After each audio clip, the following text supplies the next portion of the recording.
வணக்கம். இந்த மனதை வெல்லுங்கள் என்ற புதிய நிகழ்ச்சியில் உங்கள் அனைவரையும் மீண்டும் சந்திப்பதில் மிக்க மிக்க மகிழ்ச்சி. சென்ற நிகழ்ச்சியில் நாம் மனதை பற்றி பேசினோம். இன்று நாம் உடல் மற்றும் உயிரை பற்றி தெரிந்து கொள்ள இருக்கிறோம். உடல் 5 தத்துவங்களால் ஆனது. ஆனால் உயிரோ எங்கிருக்கிறது? இந்த கேள்வி நம் அனைவருக்கும் வருகிறது. இந்த கேள்விக்கு பதிலளிக்க வந்துள்ளார் நமது ராஜயோகி பிரம்மகுமார் பாண்டியமணி அவர்கள். இவர்கள் கடந்த 40 ஆண்டு காலமாக ராஜயோகாவை பயின்றும் பயிற்றுவித்தும் வருகிறார். பிரம்மகுமாரி இயக்கத்தின் வேல்யூ எஜுகேஷன் துறையின் இயக்குனராய் இருக்கிறார். வணக்கம் பிரதர். வணக்கம். ஓம் சாந்தி. ஓம் சாந்தி. பிரதர், யூஷுவலாவே உடலை பத்தி நம்ம அனைவருக்குமே எல்லாமே தெரியும். அது 5 தத்துவத்தால் ஆனது. ஆனா உயிரை பத்தி யாருக்குமே ஒன்றும் தெரியல. அது எந்த இடத்துல இருக்கு, எப்படி இருக்கும், அதை பார்க்க முடியுமா? இந்த கேள்விக்கு ஒரு விளக்கம் தர முடியுமா? ரொம்ப சரியான கேள்வி உங்கள் கேள்வி. இப்போ உடலையும் உயிரையும் பற்றி நாம் தெரிந்து கொள்ள வேண்டியது அவசியம் என்ன? ஏனென்றால் மனதை வெல்லுவதற்காக, மனதை பற்றி நாம் தெரிந்து கொள்வதற்கான இந்த தொடரிலே நம்ம பங்கு பெற்று கொண்டிருக்கின்றோம். அப்படி இருக்கும்பொழுது இதில் உடலும் உயிரும் எங்கிருந்து வந்தது என்பதை நாம் முதலில் தெரிந்து கொள்ள வேண்டும். இந்த மனம் என்பது உடலின் ஒரு அங்கம் அல்ல. எப்படி மூளை அல்லது இதயம், சிறுநீரக உறுப்புகள் எல்லாமே இந்த உடலினுடைய உறுப்புகளாக இருக்கின்றனோ, அதே போன்று மனமும் ஒரு உறுப்பாக இருப்பதில்லை. ஏனென்றால் சென்ற தொடரிலேயே நாம் பார்த்தோம், மனம் என்பது அரூபமானது. மனம் என்பது உயிரினுடைய ஒரு வெளிப்பாடாகும். இது உடல் சம்பந்தப்பட்ட ஒன்று அல்ல. ஏனென்றால் இந்த உடல் என்பது காணப்படுவது, உயிர் என்பதோ உணரப்படுவது. காணப்படுவது இந்த கண்களின் மூலமாக 5 தத்துவங்களால் படைக்கப்பட்டு இருக்கின்றது. இந்த உடலே ஒரு அதிசயமான ஒரு படைப்பாகும். உலகத்தில் எத்தனை விஞ்ஞானிகள் ஒன்று சேர்ந்தும் இந்த உடலை உருவாக்க முடியாது. இறைவனுடைய படைப்பில் மிக அதிசயமான, அற்புதமான, விலைமதிப்பற்ற ஒரு பொக்கிஷமாக நம்ம கிடைத்திருப்பது இந்த உடலாகும். மானிட உடலில் நாம் ஒவ்வொரு உறுப்புகளினுடைய செயல்களை பார்த்தோமானால் மிகவும் ஆச்சரியமாக இருக்கும். உதாரணமாக கண்ணை எடுத்துக்கொள்ளுங்கள், அது பார்க்கின்றது. காதை எடுத்துக்கொள்ளுங்கள், அது கேட்கின்றது. வாயை எடுத்துக்கொள்ளுங்கள், அது பேசுகின்றது. ஆனால் கண்ணால் பார்க்கக்கூடியதை எல்லாம் நாம் பார்க்க முடிகின்றதா என்றால், கண்ணால் பார்க்க முடியாததையும் நாம் பார்க்க முடிகின்றது என்பதுதான் நிதர்சனமான உண்மையாகும். நாம் கேட்கின்றோம், எல்லாவற்றையுமா கேட்கின்றோம்? எதை நாம் கேட்க விரும்புகின்றோமோ அதை மட்டும்தான் கேட்கின்றோம். எத்தனையோ ஒலிகள் நமது காதில் வந்தாலும் கூட, விழுந்தாலும் கூட, செவி பாறையில் அவைகள் மோதினாலும் கூட, எவற்றை நாம் கேட்க வேண்டும் என்று முடிவெடுக்கின்றோமோ அவற்றை மட்டும்தான் நாம் கேட்கின்றோம். ஆகவே கண்ணை திறந்திருப்பதனால் அனைத்தையும் பார்த்து விடுகின்றோம் என்றோ, காதை திறந்திருப்பதனால் அனைத்தையும் கேட்டுவிட்டோம் என்றோ நாம் கூற முடியாது. உதாரணமாக இந்த வாய் மற்றும் காது இரண்டிற்கும் ஒரு நல்ல சம்பந்தம் உண்டு. உதாரணமாக எடுத்துக்கொள்கின்றோம், வாயில் நாம் பேசுகின்றோம், காதால் நாம் கேட்கின்றோம். ஆனால் இரண்டிற்கும் உள்ள ஒரு தொடர்பு என்ன? வாய் ஒன்றை படைத்த இறைவன் காதுகள் 2 ஏன் படைத்திருக்கின்றார்? ரொம்ப அழகா சொன்னீங்க. ஏனென்றால் பேசுவது 50% இருக்க வேண்டும். நாம் பேசுவதை கேட்பது 200% இருக்க வேண்டும். ஆக 2 மடங்கு நாம் அதிகமாக கேட்க வேண்டும். ஏனென்றால் கற்றலின் கேட்டல் நன்றே என்று கூட அழைக்கப்படுகின்றது. ஆகவே நாம் இந்த நடைமுறை வாழ்க்கையில் நமக்கு கிடைத்திருக்கின்ற இந்த ஒவ்வொரு உறுப்புகளும் கூட நமக்கு ஒரு அரிய பொக்கிஷமாகவே இருக்கின்றது. இந்த உடல் தன்னுடைய காரியத்தை செய்து கொண்டு இருக்கின்றது. ஆனால் நாம் எப்படி இதை உணர்கின்றோம்? அதில்தான் சிறிய வேறுபாடு இருக்கின்றது. நாம் நினைக்கின்றோம் கண்கள் பார்க்கின்றன என்று, காதுகள் கேட்கின்றன என்று, வாய் பேசுகின்றது என்று.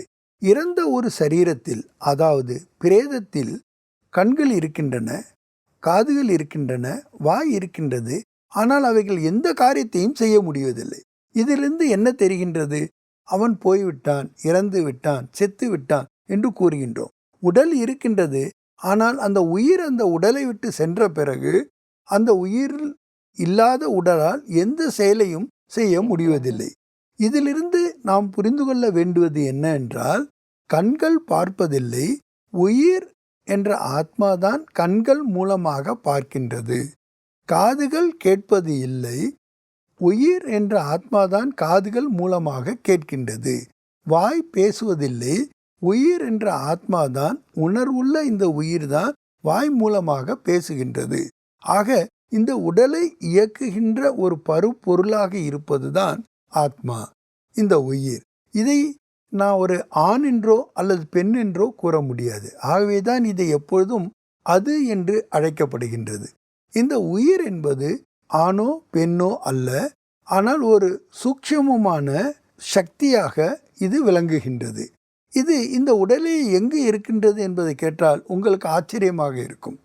அதாவது 2 புருவங்களுக்கு மத்தியில், 2 கண்களுக்கும் பின்னால், மூளையில் hypothalamus, pituitary gland, pineal gland எல்லாம் அமைந்திருக்கின்ற அந்த நடு பகுதியில் தான் இருக்கின்றது.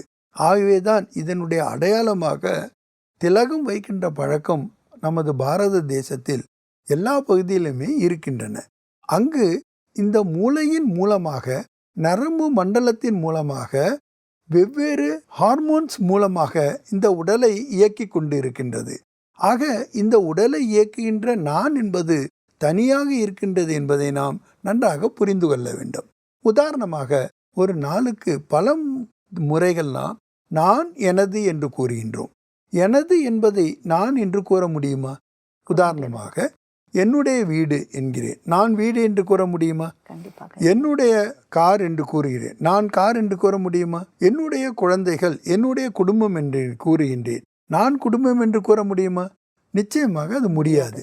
அதே போல்தான் நான் என்னுடைய உடல் என்று கூறுகின்றேன். என்னுடைய உடல் என்று கூறும் பொழுது நான் இந்த உடலில் இருந்து வேறுபட்ட ஒரு சக்தியாகவே இருக்கின்றேன். ஆகவேதான் எனது உடல் இன்று சரியில்லை, எனது உடலுக்கு ஓய்வு தேவையாக இருக்கின்றது என்றெல்லாம் நாம் கூறுகின்றோம். எனது என்று கூறும்போதே அது எனதுடைய கட்டுப்பாட்டில் உள்ள ஒன்றாகத்தான் இருக்க வேண்டுமே தவிர அதுவாகவே நான் இருக்க முடியாது. ஆகவே இந்த உடலில் இருந்து வேறுபட்ட நான் என்பது உயிர் என்பதை நாம் முதற்கண் நன்றாக உணர்ந்து கொள்ள வேண்டும். ஆகவேதான் இதற்கு பலவிதமான உதாரணங்களை கூறுகின்றார்கள். எப்படி ஒரு காரோட்டியும் வண்டியும் தனித்தனியாக இருக்கின்றதோ, அதே போன்று எப்படி ஒரு இசையமைப்பாளனும் கருவியும் தனித்தனியாக இருக்கின்றதோ, அதுபோல ஒரு நடிகனும் அவன் உடுத்துகின்ற ஆடையும் இருப்பது போன்று இரண்டுமே தனித்தனியாக இருக்கின்றது. எனக்கு கூட இந்த கருத்து ஒருத்தர் சொன்னாரு, ஒருவன் தன் மனைவியை பார்ப்பதும் தன் தாயை பார்ப்பதும் அதே கண்கள் என்றாலும் வித்தியாசமாக தானே பார்க்கிறான். நீங்க சொல்ற மாதிரி உயிர் உள்ள இருக்கிறதுனாலதான் கண்கள் அதே கண்களா இருந்தா கூட வெவ்வேறு கண்ணோட்டத்தில் பார்க்கிறான். இப்ப நீங்க ஒரு எக்ஸாம்பிள் சொல்ற போது உடலும் உயிரும் அப்படின்னா ஒரு இசையமைப்பாளரும் ஒரு கருவியும்னு சொன்னீங்க. அதை கொஞ்சம் விளக்கி கூற முடியுமா? அதை நம்ம இன்னொரு உதாரணத்தின் மூலமாக கூட உங்களுக்கு நான் சொல்ல முடியும். எப்படி நாம் நினைக்கிறோம் நடைமுறையில் பல்பு எரிகிறதுன்னு, பல்பா எரிகின்றது, அதனுடைய கரண்ட்டு தான் எரிய வைக்கின்றது. பல்பு ஒரு கருவியாகத்தான் இருக்கின்றது, அதனுடைய கரண்ட்டு தான் அதை எரிய வைக்கின்றது. ஆனால் நாம் பார்க்கும்போது எப்படி உணர்கின்றோம்? பல்பு எரிகின்றது என்று கூறுகின்றோம். அதே போலதான் இந்த இந்திரியங்கள் அனைவரும் காரியங்கள் செய்வதாக நாம் வெளிப்படையாக உணர்கின்றோமே தவிர உண்மையில் அவைகளை செய்விக்கின்ற ஒரு பருப்பொருளாக இருப்பது உயிர் சக்தியாகும். அந்த உயிரினுடைய ஒரு வெளிப்பாடு தான் மனதாகும். ஏனென்றால் மனது எப்படியெல்லாம் செயலாக்கப்படுகின்றது என்பதை நாம் இன்னொரு நிகழ்ச்சியில் பார்ப்போம். ஆனால் இப்பொழுது நாம் இந்த நிகழ்ச்சியின் மூலமாக தெரிந்து கொள்ள வேண்டிய, புரிந்து கொள்ள வேண்டிய, உணரக்கூடிய ஒரு விஷயம் என்னவென்றால், நான் ஆத்மா இந்த உடலில் இருந்து வேறுபட்டு இருக்கின்றேன், நான் உயிர்ப்புள்ள ஒரு பொருளாக இருக்கின்றேன், நான் மனம், புத்தி, சம்ஸ்காரம் என்ற வெளிப்பாடுகள் மூலமாக என்னுடைய இருத்தலை நான் அனுபவம் செய்கின்றேன். ஏனென்றால் நாம் எந்த ஒரு செயலை செய்தாலும் கூட நான் செய்கின்றேன் என்று நினைக்கின்றேன். அந்த நான் என்ற நினைவு எதை குறிக்கின்றது என்றால் உயிர்ப்புள்ள ஆத்மாவை குறிக்கின்றதை தவிர இந்த அழியக்கூடிய உடலை குறிப்பதல்ல. இந்த உடலில் கூட ஒவ்வொரு உறுப்புகளையும் இயக்குவதற்கு ஆத்மாவுடைய சக்தி தான் அதி வினோதமாக இருக்கின்றது. இந்த உடல் ஒரு சரீரத்தை விட்டு இன்னொரு சரீரத்தை எடுக்கின்றது. இந்த உடலுக்கு தான் பருவங்கள் இருக்கின்றன, குழந்தை பருவம், இளமை பருவம், வயோதிக பருவம் என்று. ஆனால் ஆத்மாவிற்கு அப்படி கிடையாது. எப்பொழுது வேண்டுமானாலும் இந்த மனமானது அதிவேகமாக செயலாற்றிக் கொண்டே இருக்கின்றது. ரொம்ப அழகாக சொன்னீங்க. இப்ப இன்னும் ஒரு உதாரணம் குடுத்தீங்க. எப்படி வந்து ஒரு வீடு இருக்குது. அந்த வீட்ல வசிக்கக்கூடிய ஒரு நபர் இருக்காரு. இதுதான் நீங்க வந்து உடலுக்கும், உயிருக்கும் ஒரு உவமை குடுத்திருக்கீங்க. இதை வந்து ஒரு விளக்கி கூற முடியுமா? நீங்க பாருங்க, நாம எங்க இருக்கிறோமோ அதைத்தான் நம்ம வசிப்பிடம்னு சொல்றோம். அதே மாதிரி இந்த உடல்ல ஆத்மா இருக்கிறனால இந்த உடலை ஒரு வசிப்பிடமாக சொல்கின்றது. எப்படி வசிப்பிடத்துல வந்து ஒவ்வொன்றுக்கும் ஒவ்வொரு பங்கு இருக்கின்றதோ, அதனுடைய பாத்திரங்களை அது எடுத்துக்கொண்டு இருக்கின்றதோ, அதே போல ஒவ்வொரு உறுப்புகளும் அதனுடைய செயலை தான் செய்கின்றது. கண்கள் மூலமாக நாம் பார்க்கத்தான் முடியுமே தவிர சிந்திக்க முடியாது. காதுகள் மூலமாக நாம் கேட்கத்தான் முடியுமே தவிர பார்க்க முடியாது. வாய் மூலமாக நாம் பேசத்தான் முடியுமே தவிர கேட்க முடியாது. ஒவ்வொரு உறுப்புகளும் கூட அதனுடைய இந்திரியங்களுக்கு ஏற்ப தன்னுடைய செயலை அது செய்கின்றது. அதை செய்விப்புகின்ற ஒரு சக்தி தான் ஆத்மா என்பதாகும். அதுதான் உயிர் சக்தி என்று நாம் கூறுகின்றோம். அந்த உயிர் சக்தியினுடைய ஒரு வெளிப்பாடு தான் மனமானதாகும். இந்த மனம்தான் பல்வேறு வகைகளாக செயல்படுகின்றது. அதனுடைய செயல்பாடுகளை நாம் தெரிந்து கொள்ளும்போது அதை நமக்கு இணக்கமாக நமக்கு சமநிலை நாம் கொண்டு வருவதற்கு வசதியாக இருக்கின்றது. மற்றொரு உதாரணம் கூட குடுத்தீங்க. எப்படி வந்து உடல் வந்து ஒரு ஆடைன்னு சொன்னீங்க. அதை உடுத்தக்கூடியவர் தான் அந்த உயிர்ன்னு சொன்னீங்க. இதுக்கு என்ன விளக்கம் தர முடியும் பிரதர்? அது நாம் சொன்ன மாதிரியே ஒரு நடிகன் எப்படி நாடகத்தில் நடிக்கின்றார், வரும்போது வேஷம் அணிந்து வருகின்றான். வீட்டிலிருந்து வரும்போது இயற்கையான உடையோடு வருகின்றான். நாடகத்தில் நடிக்கும்போது ஒரு அரசனாகவோ அல்லது ஆண்டியாகவோ வேடமிட்டு நடிக்கின்றான். அந்த வேடம் முடிந்த பிறகு, அந்த பாத்திரம் முடிந்த பிறகு தனது வீட்டிற்கு செல்லும்போது தான் எந்த ஆடையை அணிந்து கொண்டு வந்திருந்தானோ அதையே அவன் அணிந்து கொண்டு செல்லுகின்றான். ஆக பாத்திரம் ஏற்று நடிக்கும்போது அவன் ஒரு ராஜனாக இருக்கலாம், அரசனாக இருக்கலாம், அல்லது ஒரு வயோதிகனாகவும் இருக்கலாம். ஆனால் அதே நினைவோடு அவன் வீட்டிற்கு செல்வதில்லை. நான் அரசனாக இருக்கின்றேன், எனக்கு அரசு மரியாதையை நீங்கள் கொடுங்கள் என்று யாரிடமும் கேட்பதில்லை. ஏனென்றால் அந்த பாத்திரம் அப்பொழுது முடிவடைந்து விடுகின்றது. அதே போன்றுதான் நாம் கூட இந்த உலகம் என்ற நாடக மேடையில் நமது பாத்திரத்தை ஏற்று நடிக்க வந்திருக்கின்றோம். நமக்கு என்று சொந்த வீடும் இருக்கின்றது. அதை தான் பரந்தாமும், முக்திதாமும், சாந்திதாமும் என்றெல்லாம் அழைக்கின்றோம். சூரிய சந்திர நட்சத்திர மண்டலங்களுக்குமெல்லாம் அப்பாற்பட்ட சூக்ஷ்மமான உலகத்தையும் தாண்டி இந்த ஆறாவது தத்துவம் நிறைந்த உலகத்தை தான் நமது சொந்த வீடு என்று கூறுகின்றோம். அந்த வீட்டிலிருந்து தான் ஆத்மாக்களாகிய நாம் இந்த உலகத்திற்கு வந்து நமது பாத்திரத்தை ஏற்று நடித்து கொண்டிருக்கின்றோம். ஆனால் நாம் யார், நாம் எங்கிருந்து வந்தோம், எப்பொழுது வந்தோம், எப்படி வந்தோம், எப்பொழுது நாம் திரும்ப போகின்றோம், எப்படி திரும்ப போகின்றோம் என்பது எதையுமே அறியாமல் எப்பொழுது நாம் இந்த பிறவி சக்கரத்தில் வந்துவிட்டோமோ, எப்பொழுது ஒரு உடலில் நாம் பிரவேசமாக ஆகிவிட்டோமோ அப்பொழுதிலிருந்து நாம் கடந்த அனைத்தையும் மறந்து விடுகின்றோம். இதுதான் நிதர்சனமான உண்மையாக இருக்கின்றது.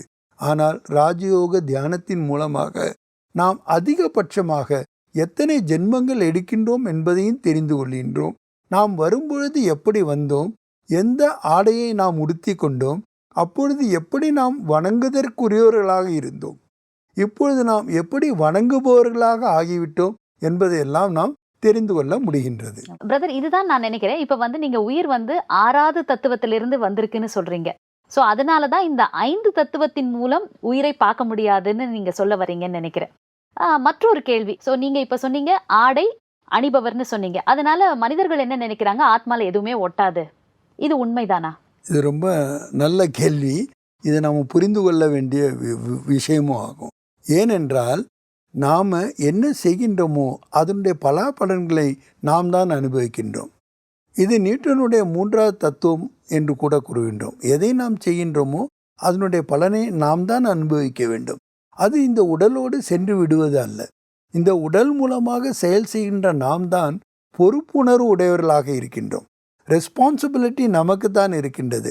ஆகவே நாம் செய்கின்ற செயல்களுக்கு நாம் பொறுப்பை ஏற்றுக்கொள்ள வேண்டுமே தவிர அதை விடுத்து ஏதோ செய்து விட்டோம், நடந்து முடிந்து விட்டது, ஆனது ஆகிவிட்டது, அதை அப்படியே விட்டுவிட வேண்டும் என்று நாம் சொல்ல முடியாது. ஏனென்றால் நாம் பார்க்கின்றோம், பிறப்பு சக்கரத்தில் வரும்பொழுது ஒவ்வொருத்தருடைய பிறப்பும் வித்தியாசமாக இருக்கின்றது. ஒரு சிலர் நல்ல வசதி வாய்ப்பு நிறைந்த வீட்டில் பிறக்கின்றார், ஒரு குழந்தையோ ஏற குடும்பத்தில் பிறக்கின்றார். ஏன் இந்த வித்தியாசம்? ஒரு சிலருக்கு படிப்பதற்கான நல்ல வாய்ப்பு கிடைக்கின்றது. படித்து உயர்ந்த பதவிகளையும் வசதி வாய்ப்புகளையும் பெறுகின்றார்கள். ஒரு சிலருக்கு அந்த வாய்ப்பு மறுக்கப்படுகின்றது. அதற்கு காரணம் என்ன? ஆக நாம் என்ன கர்மங்களை செய்கின்றோமோ, செயல்களை செய்கின்றோமோ, அதனுடைய எதிர்வினைகளை நாம் தான் அனுபவிக்க வேண்டி இருப்பதால் இந்த உயிரில்தான் அதனுடைய பலாபலன்கள் சேருகின்றனவே தவிர இந்த உடலோடு அது ஒருபொழுதும் அழிந்து விடுவதில்லை. ஏனென்றால் நாம் நடைமுறை வாழ்க்கையில் பார்க்கின்றோம், புதிதாக ஒரு குழந்தை பிறந்தாலும் கூட சில நேரம் அது சிரிக்கின்றது, சில நேரம் அழுகின்றது. ஏனென்றால் அதற்கு கடந்த கால ஜென்மத்தினுடைய நினைவுகள் வரும்பொழுது அது அப்படியாக பிரதிபலிப்பதை நாம் கண்கூடாக காண முடிகின்றது. ஆகவே நாம் செய்வதற்கு நாமே தான் பொறுப்பெடுத்து கொள்ள வேண்டும் என்பதுதான் ஆன்மீகத்தினுடைய அடிப்படை ஒரு கொள்கையாகும். ஒரு நண்பர் ஒருத்தர் இறந்துட்டாங்க. அந்த இடத்துக்கு போற போது அவங்க என்ன சொன்னாங்க, அந்த உயிர் பிரிஞ்சிடுச்சு, அந்த உயிர் சாந்தி அடையட்டும் அப்படின்னு சொன்னாங்க. அந்த உடல்ல இருக்கிற போது அவர் சாந்தியா இருந்தாரா இல்லையான்னு தெரியாது. ஆனா அவர் இறந்தப்புறம் அவர் சாந்தி அடையட்டும்னு சொன்னாங்க. அப்புறம் அந்த உயிர் இறைவனிடம் போய் சேர்ந்து விட்டது அப்படின்னு சொன்னாங்க. ஸோ நீங்க இவ்வளவு உயிரை பத்தி சொல்ற போது உயிர் எங்க போகுது, உடலை விட்டு பிரியற போது எங்க போகுதுன்னு ஏதாவது ஒரு விளக்கம் தர முடியுமா? ரொம்ப அருமையான கேள்வி இது. ப்ராக்டிக்கல் லைஃப்பில் நம்ம பார்த்தோம்னாக்கா ஒரு விஷயத்தை நாம் புரிந்து கொள்ள முடிகின்றது. இப்போ பாருங்கள், ஏற்கனவே இருந்த ஜனத்தொகையோட இப்போ ஜனத்தொகை அதிகமாகி கொண்டு தான் இருக்கின்றது. இப்போ நாம் இறந்த உடனே இறைவனை போய் சேர்ந்துட்டோம்னாக்கா ஜனத்தொகை நாளுக்கு நாள் குறைஞ்சிக்கிட்டு தான் இருக்கணும். இப்போ பிறப்பினுடைய சதவீதத்தை விட இறப்பினுடைய சதவீதம் குறைந்து கொண்டு தான் இருக்கின்றது. ஏன்னா மருத்துவத்துறை அந்த அளவுக்கு தன்னுடைய வெற்றியை சூடிக்கொண்டு இருக்கின்றது. இறப்பை கூட அவங்க தள்ளி போடுறாங்க. இப்போ நாம் புரிந்து கொள்ள வேண்டிய விஷயம் என்னென்னா, இந்த மனித ஆத்மாவானது ஒரு பிறவிகளில் வந்தாலும் அந்த பிறவியோடு அது திரும்பி போகிறது கிடையாது. அதிகபட்சமாக ஒரு மனித ஆத்மா 84 பிறவிகள் எடுக்கின்றன.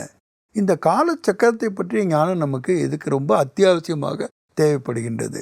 ராஜயோக தியான கல்வியில் இந்த காலச்சக்கரத்தை பற்றி விளக்கம் கூறப்பட்டு இருக்கின்றது. இதில் குறைந்தது நாம் ஒரு 5 யுகங்களில் மாறி மாறி வருகின்றோம். முதல்ல சத்தியுகத்தில் வருகின்றோம், அடுத்து திரேதா யுகத்தில் வருகின்றோம், அடுத்து துவாபர யுகத்தில் வருகின்றோம், அடுத்து கலியுகத்தில் வருகின்றோம். இப்பொழுது கலியுகத்திற்கும் சத்தியுகத்திற்கும் இடைப்பட்ட புருஷோத்தம சங்கமயுகத்தில் நாம் இருக்கின்றோம். இப்போ கேள்வி உங்களுடையது என்னென்றா, இந்த ஆத்மா உடலை விட்டு பிரிந்தது எங்கே போகின்றது? அது தன்னுடைய வீட்டிற்கு போகின்றதா இல்லை மறுபிறவி எடுக்கின்றதா? ஒவ்வொரு ஆத்மாக்களும் மறுபிறவி எடுக்க வேண்டியது என்பது அத்தியாவசியமாகின்றது. இதிலிருந்து அது தப்பிக்கவே முடியாது. எப்பொழுது ஒரு ஆத்மா தன்னுடைய சொந்த வீட்டிலிருந்து வந்ததோ அப்பொழுதிலிருந்து கடைசி வரை இந்த காலச்சக்கரத்தை முடிந்த பிறகுதான் அனைவரும் தன்னுடைய வீட்டிற்கு செல்ல வேண்டும்.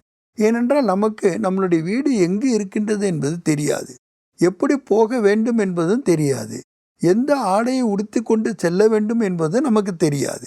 எப்பொழுது இந்த உலகத்தினுடைய கடைசி நேரத்தில் இறைவன் பரகாய பிரவேசம் செய்து அவதரிக்கின்றாரோ அப்பொழுது அவர் நமக்கு வீட்டிற்கான வழியை கூறுகின்றார், வீட்டிற்கு நம்மை கூட்டி செல்லுகின்றார். அவருடன் தான் நாம் வீட்டிற்கு செல்ல முடிகின்றது. ஆகவே இப்போது நாம் புரிந்து கொள்ள வேண்டியது என்னவென்றால், இந்த ஆத்மாவானது ஒரு உடலை விட்டு இன்னொரு உடலை எடுக்கின்றது. மறுபிறையும் இந்த பிறப்பு இருப்பு சக்கரத்தில் சுழன்று கொண்டே இருக்கின்றது. இதில் நீங்கள் அருமையாக ஒரு கேள்வியை கேட்டீர்கள். இருந்தபொழுது அவர் எப்படி இருந்தார் என்பதை விட்டுவிட்டு இறந்த பிறகு ஏன் அமைதி அடைய வேண்டும் என்று கூறுகின்றீர்கள் என்று. ஏனென்றால் ஆத்மானுடைய இயல்பான குணமே, ஒரு குணாதிசயமே அமைதிதான். ஏன்னா ஆத்மானுடைய குணங்கள் என்ன என்பதை பற்றி எப்படி உதாரணமாக இதுக்கு ஒரு ஃபார்முலா கூட நாம் சொல்லுவோம்.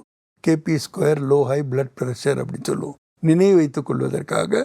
அதாவது ஞான சொரூபமானது, தூய சொரூபமானது, அமைதி சொரூபமானது, அன்பு சொரூபமானது, மகிழ்ச்சி சொரூபமானது, சுக சொரூபமானது, மேலும் இது சக்தி சொரூபமானது. இவைகள் தான் ஆத்மானுடைய 7 அனாதி குணங்களாகும், அழியாத குணங்களாகும். அதனுடைய இயற்கையாகவே நாம் அதை விரும்புகின்றோம். ஆக இது கூட மனதினுடைய ஒரு சக்தி தான். இந்த சக்தியை நாம் வெளியில் தேட வேண்டிய அவசியமே கிடையாது.